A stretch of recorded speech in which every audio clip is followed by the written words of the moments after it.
నమస్తే, నేను మీ Revan Chalamala. So middle class trap ఇది ఎంత అవాయిడ్ చేద్దామన్నా కానీ దాని నుంచి తప్పించుకోవడం చాలా మందికి ఆల్మోస్ట్ ఇంపాసిబుల్ అనే చెప్పాలి.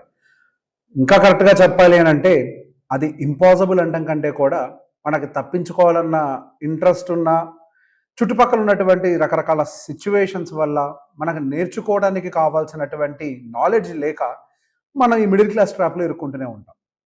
ఈ వీడియోలో మీకు ఒక 1% రూల్ అనేది చెప్తాను. సో మిడిల్ క్లాస్ ట్రాప్లో పడటం తప్పు కాదు, దాని నుంచి తప్పించుకునే ప్రయత్నం చేయకపోవడం తప్పు. ఆ ప్రయత్నం కోసం కావాల్సిన నాలెడ్జ్ తీసుకోకపోవడం ఇంకా పెద్ద తప్పు. ఆ నాలెడ్జ్ని ఈ వీడియోలో మీకు ఇచ్చే ప్రయత్నం చేస్తాను. సో కుదిరినంత వరకు ఈ వీడియో ఎండ్ వరకు చూడండి. మంచి ఎక్సెల్ షీట్స్ తోటి ఈ 1% రూల్ అనేది ఏ విధంగా వర్కౌట్ అవుతుంది అనే దాని గురించి మనం డెఫినెట్గా మాట్లాడదాం. సహజంగా మనకి తెలిసిందల్లా లైఫ్లో ఒకటే, నెలకి జీతం సంపాదించడం, వచ్చిన దాన్ని ఖర్చు పెట్టడం, మళ్ళీ నెక్స్ట్ శాలరీ కోసం వెయిట్ చేయడం and repeat. Every month, every year మనకి వర్కింగ్ డేస్ ఉన్నంత కాలం, అంటే మనం వర్క్ చేయగలిగినంత కాలం ఇదే రిపీట్ అవుతూ ఉంటుంది. కానీ సాడ్ రియాలిటీ ఏంటంటే మన లైఫ్లో ఎర్నింగ్ డేస్ అనేవి పర్మనెంట్ కాదు, అవి టెంపరీ మాత్రమే. ఈ రోజు కాకపోతే ఒక రోజుకి ఎప్పుడొకప్పటికి మనం ఖచ్చితంగా రిటైర్మెంట్ తీసుకోవాల్సిందే. మన వర్క్ లైఫ్ అనేది మన లైఫ్లో ఒక పరిమితంగా ఉండేది, ఒక టైం ఫ్రేమ్లో మాత్రమే ఉండేది. మనం ఈ విషయాన్ని ఎప్పుడైతే అర్థం చేసుకుంటామో అప్పుడు మనం ఈ ప్రాపర్గా 1% రూల్ అవ్వచ్చు, లేకపోతే సేవింగ్స్ రూల్స్ అవ్వచ్చు, వాటిని ప్రాపర్గా ప్లాన్ చేసుకోవడానికి ట్రై చేస్తాం. సో ఫస్ట్ ఎప్పుడైనా కానీ ఇందులో ఒక స్టెప్స్ వైజ్గా చెప్తాను. మొదటి స్టెప్ వచ్చేసరికి you should always plan your expenses. నెలకి వచ్చే జీతంలో నుంచి ఎంత ఖర్చు పడుతూ ఉంటే అంత ఖర్చును పెట్టేయటం కాదు, మన ఎక్స్పెన్సెస్ని ప్లాన్ చేసుకోవడం ఇక్కడ ఒక కీ రోల్గా మనకి పనిచేస్తూ ఉంటుంది. దానికి ఎక్సెల్ షీట్లో కూడా ఏ విధంగా రాసుకోవాలో కూడా మీకు డెఫినెట్గా ఎక్స్ప్లెయిన్ చేస్తాను. సో ఫస్ట్ అసలు ఎవ్రీ సింగిల్ ఎక్స్పెన్స్ని నోట్ డౌన్ చేయండి. మీకు ఉండేటువంటి ఎవ్రీ మంత్ బిల్స్, మీ వెహికల్ ఈఎంఐలు అవ్వచ్చు, house rent, maid, electricity bills, water bills, mobile bills and ఇన్సూరెన్స్లు కడుతున్నట్లయితే ఇయర్లీ కడతారు కదా, దాన్ని 12 monthsకి డివైడ్ చేసి యావరేజ్ చేసుకోండి. అండ్ మొబైల్ ఫోన్స్ 3 yearsకి ఒకసారి కొడతాం కదా, దాన్ని యావరేజ్గా 36 monthsకి డివైడ్ చేస్తే మంత్లీ బడ్జెట్ వస్తుంది. సో బేసిక్గా ప్రతి పాసిబుల్ ఎక్స్పెన్స్ని బ్రేక్ డౌన్ చేసుకొని దాన్ని రాసే ప్రయత్నం చేయండి. అండ్ అందులో నుంచి మనం అవాయిడ్ చేయగలిగే ఎక్స్పెన్సెస్ ఏమైనా ఉన్నాయా అనే ఒక విషయాన్ని మనం ఐడెంటిఫై చేయాలి. మనం పెద్ద ఎత్తున చేయనవసరం లేదు, జస్ట్ మనం 1% రెడ్యూస్ చేయగలిగినా కానీ మన ఖాతాలో చాలా మార్పులు జరుగుతూ ఉంటాయి. సో బేసిక్గా దాని గురించే మీకు ఇప్పుడు ఒక ఎక్సెల్ షీట్లో చూపించే ప్రయత్నం చేస్తాం. సో బేసిక్ ఇక్కడ ఒక ఫ్యామిలీకి ఉండేటువంటి ఒక ₹1,00,000 ఎక్స్పెన్సెస్ ఉండేటువంటి ఒక ఫ్యామిలీ ఎక్స్పెన్సెస్ ఏ ప్యాటర్న్లో ఉంటాయి, సో వాళ్ళు ఎక్స్పెన్సెస్ని పెంచుకోవటం కానీ తగ్గించుకోవటం కానీ చేసుకుంటే వాళ్ళ సేవింగ్స్లో ఎటువంటి మార్పులు వస్తాయి అనేది ఒకసారి ఇక్కడ మనకు చిన్న ఎగ్జాంపుల్ చూద్దాం. స్క్రీన్లో కనిపిస్తూ ఉంటుంది. సో రెంట్ ఒక 20,000 కడుతున్నాం అనుకోండి. 2-wheeler or 4-wheeler EMI, maintenance plus insurance ఉంటుంది కదా, అదో 15,000 ఈజీగా ఉంటుంది. And bike and car petrol ఒక ₹8,000. పర్సనల్ లోన్స్ ఉంటాయి, క్రెడిట్ కార్డ్స్ ఉంటాయి, మొబైల్ ఫోన్స్ అవి ఇవి ఏదో ఒకటి ఈఎంఐలకు అంటూ ఉంటాం కాబట్టి అది ఒక ₹10,000.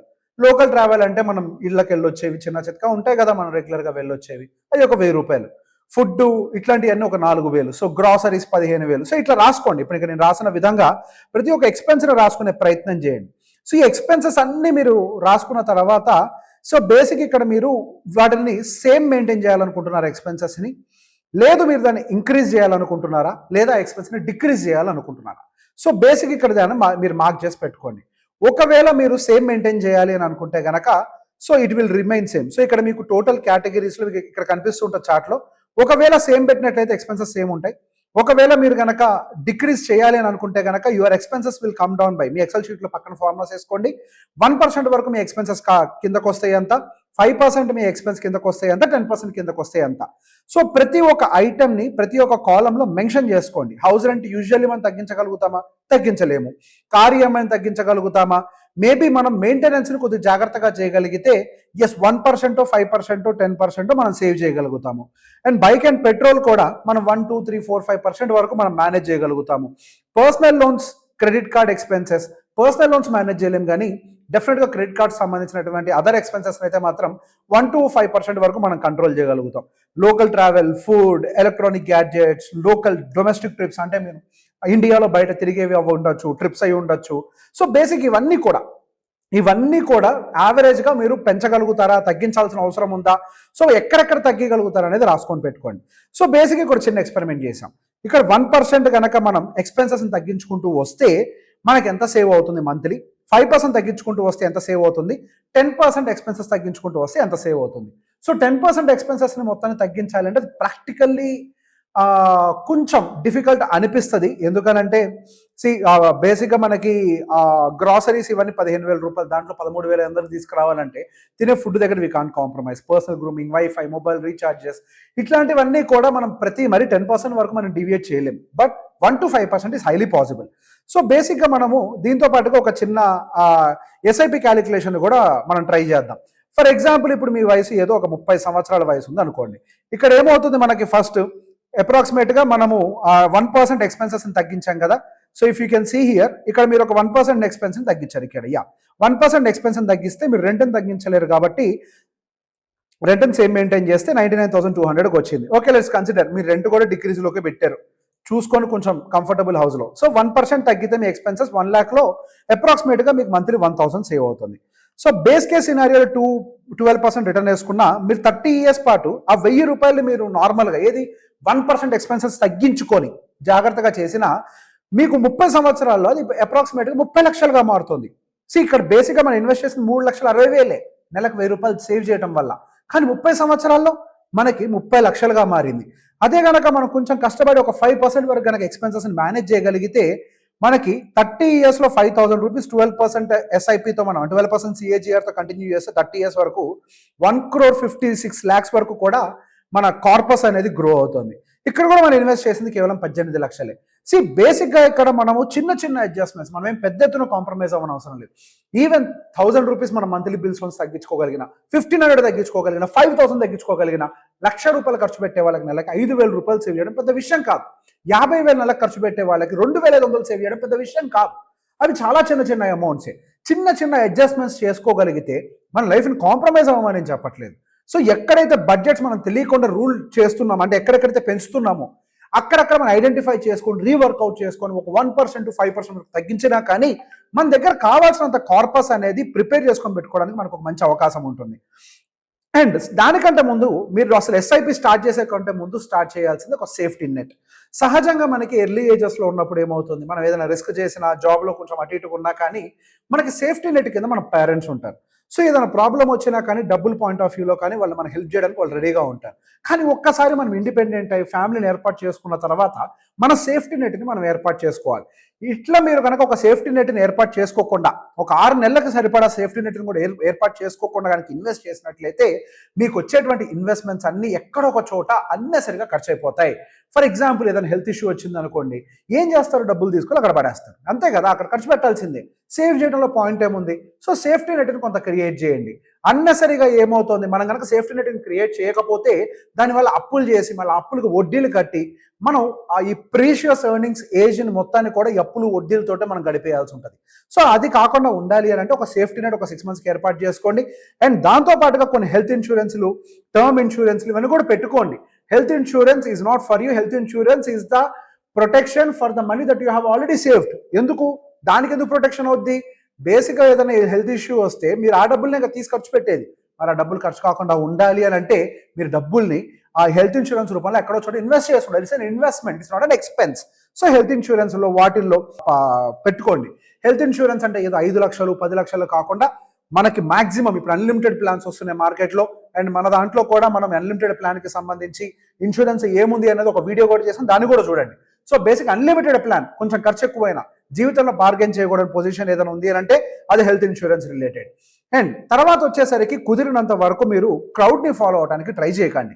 ఒక సామెత ఉంటుంది కదా, ఒక గొర్రె ముందు వెళ్ళింది అని అంటే దాని వెనకాల పడి అన్ని గొర్రెలు వెళ్తాయి, ఆ గొర్రె లోయలో పడితే అన్ని గొర్రెలు లోయలో పడతాయి.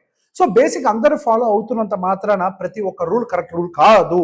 సో మనకి ఏది అవసరం లేదు, ఎక్కడ పెంచుకోవాలి, ఎక్కడ తగ్గించుకోవాలి అనేది మనం డిజైన్ చేసుకోవాలి. అండ్ ప్రాక్టికల్లీ స్పీకింగ్ ప్రతి ఒక్క మనిషి చాలా యూనిక్గా ఉంటుంది. మీకు ఉండేటువంటి సర్కమ్స్టాన్సెస్ మీ బ్రదర్కి సిస్టర్కి ఉండకపోవచ్చు. సో అట్లా మారిపోతూ ఉంటుంది. కాబట్టి మీ సర్కమ్స్టాన్సెస్కి ఏది కరెక్టో మీరు అది చేసే ప్రయత్నం చేయండి. సహజంగా మనం ఏం చేస్తూ ఉంటాము, ఎవరో పెద్దవాళ్ళు మంచిగా అంటే వాళ్ళు కొంచెం మనకంటే బెటర్గా సంపాదించే వాళ్ళు ఒక ఐఫోన్ కొంటున్నారు, మంచి కారు కొన్నారు అనగానే వీళ్ళు try to pretend to be like rich, అంటే రిచ్ లాగా కనిపించడానికి ట్రై చేస్తూ ఉంటాం. సో బేసిక్గా దానివల్ల అన్నెసరీ ఒక ట్రాప్లో ఇరుక్కుపోయి మన లైఫ్ని మనమే స్క్రూ అప్ చేసుకునే వాళ్ళం అవుతాం. బడ్జెటింగ్ చేసుకోకుండా, మన లెక్కలని చూసుకోకుండా డైరెక్ట్గా జంప్ చేసే క్రౌడ్ని ఫాలో అయిపోతే మనం ఆటలో ఖచ్చితంగా ఓడిపోతాం. క్రౌడ్ ఫాలోయింగ్ అనేది ఒక కార్పొరేట్ స్ట్రాటజీ. అందులో పడి మాత్రం మీరు ఇబ్బంది పడకండి. అండ్ ఇంకొకటి వచ్చేసరికి మీ డెట్ టు ఇన్కమ్ రేషియోని ప్రాపర్గా మెయింటైన్ చేయండి. సో అది కూడా ఇక్కడ చూపిస్తున్నాను మీకు. ఫర్ ఎగ్జాంపుల్ మీకు ఒక కార్ లోన్ ఒక 10,000 ఉంది, పర్సనల్ లోన్ ఒక 10,000 ఉంది, అండ్ మీకు ఎడ్యుకేషన్ లోన్ లేదా క్రెడిట్ కార్డులోనో ఏదో ఒక 30,000 ఏదో కడుతున్నారని అనుకోండి. మీ శాలరీ 1,20,000 అనుకోండి. ఇక్కడ ఏమవుతుంది, మీ టోటల్ మంత్లీ పేయబుల్ ఈఎంఐస్ ఏమో 50,000, మీ శాలరీ ఏమో 1,20,000 అని అనుకోండి. So total debt to income ratio ఎంత వస్తుంది మీకు ఇక్కడ? 42% వరకు కూడా వస్తుంది. సో బేసిక్గా ఎప్పుడైతే మీ debt to income ratio house EMI కాకుండా కనుక అది 42% వస్తుంది అని అంటే consider you are under a great risk. So సహజంగా ఎప్పుడైనా సరే మనకి ఈఎంఐస్ అనేవి 20% దాటకుండా ఉండడం అనేది చాలా అవసరం. ఒకవేళ ఇన్ కేస్ మీకు కనుక హౌస్ ఈఎంఐ ఉన్నట్లయితే అప్పుడు దాన్ని 40% వరకు తీసుకొని వెళ్ళండి.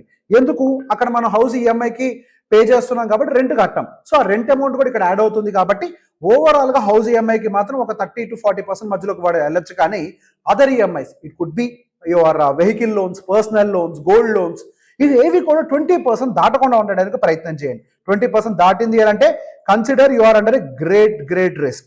అండ్ దాంతో పాటుగా ఇన్వెస్ట్మెంట్స్ పాయింట్ ఆఫ్ వ్యూలో మాత్రం నేను ఏదో ఇప్పుడు 1,000 రూపాయలే కదా మిగులుతుంది, ఆ 1,000 రూపాయలు నేను ఎందుకు సేవ్ చేయాలని ఒక మైండ్ సెట్ని తీసి పక్కకు పెట్టి ఫస్ట్ అట్లా మిగిల్చుకునే ప్రయత్నం చేయి. ఆ 1,000 అయినా కానీ మీరు ఇన్వెస్ట్ చేయడానికి ట్రై చేయండి. సో ఇక్కడ 1,000 చేసుకుంటూ పోతుంది, పెద్ద మ్యాజిక్ క్రియేట్ చేయకపోవచ్చు, కానీ అదొక హ్యాబిట్ని మాత్రం బిల్డ్ చేస్తుంది. ఎప్పుడైతే మీరు దాని మ్యాజిక్ని అర్థం చేసుకునే ప్రయత్నం చేస్తారో ఆ హ్యాబిట్ అనేది మీకు అలవాటే, ఒక మ్యాజిక్ దాంట్లో వచ్చేటువంటి కాంపౌండింగ్ మ్యాజిక్ మీకు అర్థమవుతుందో అది మీకు బై డిఫాల్ట్గా అలవాటు కింద మారిపోతుంది. మీరు వద్దన్నా మీకు అంతటా మీరే ఇన్వెస్ట్ చేసుకునే ప్రయత్నం చేస్తారు. సో అగైన్ ఫైనల్ స్టెప్స్ ఒకసారి మనం చూద్దాం. సో బేసిక్గా మనము ఫస్ట్ నుంచి మన ఎక్స్పెన్సెస్ని ట్రాక్ చేస్తూ అందులో ఏదన్నా ఒక 1% రూల్ని అప్లై చేయగలుగుతామో చూడండి. 1% తగ్గించుకుంటారో 5% తగ్గించుకునే ప్రయత్నం చేయండి. అండ్ దాని తర్వాత మీరు ఎస్ఐపీలు స్టార్ట్ చేయడం కంటే ఒక 6 months సేఫ్టీ నెట్ ఎమర్జెన్సీ ఫండ్ని క్రియేట్ చేసి పెట్టుకోండి. మంచి హెల్త్ ఇన్సూరెన్స్ తీసుకొని పెట్టుకోండి. And me income to debt ratio 20% కంటే బిలో ఉండే ప్రయత్నం చేయండి. అండ్ ఎప్పుడైనా సరే మీరు క్రౌడ్ని ఫాలో అవ్వడం కంటే కూడా మీకు ఏది సూటబుల్ అవుతుందో, మీకు ఏది అవసరమో దానికి అనుకూలంగా వెళ్ళే ప్రయత్నం చేయండి. ఈ మిడిల్ క్లాస్ ట్రాప్ నుంచి బయటపడటానికి మనకు చాలా హై ప్రాబబిలిటీస్ ఉంటాయి. Thank you very much.